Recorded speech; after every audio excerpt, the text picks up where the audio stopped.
pati gengira rekalani ramuni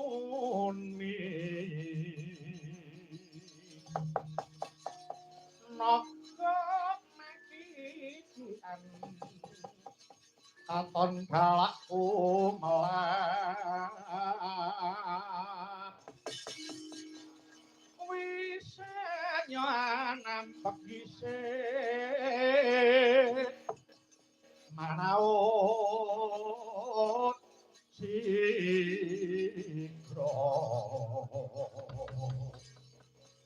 marang risang bayu siwi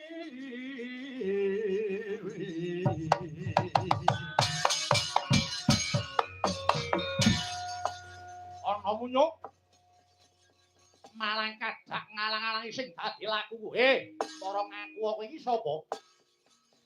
alik Wadya Bala saka ngendi wah edian dalan rupak lumaku disian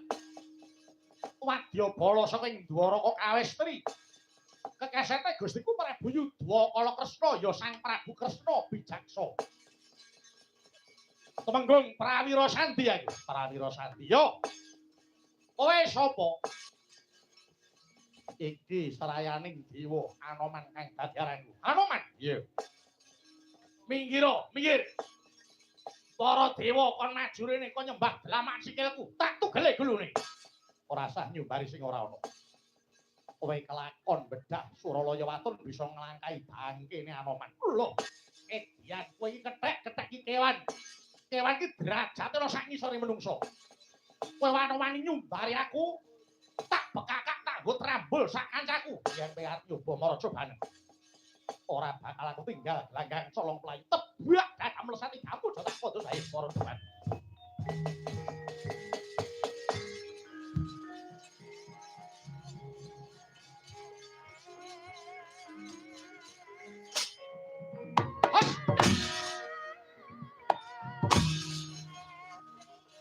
Mangga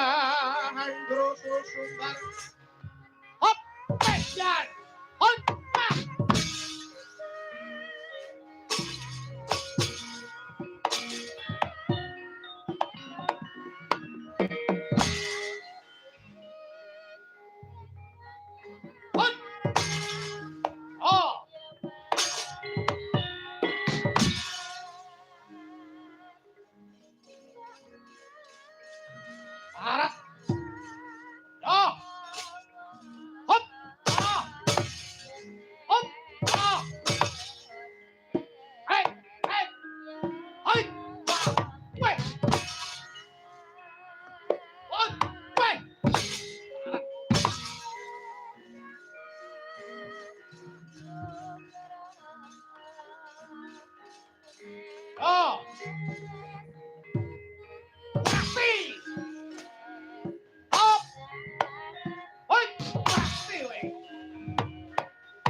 Os. Ayan.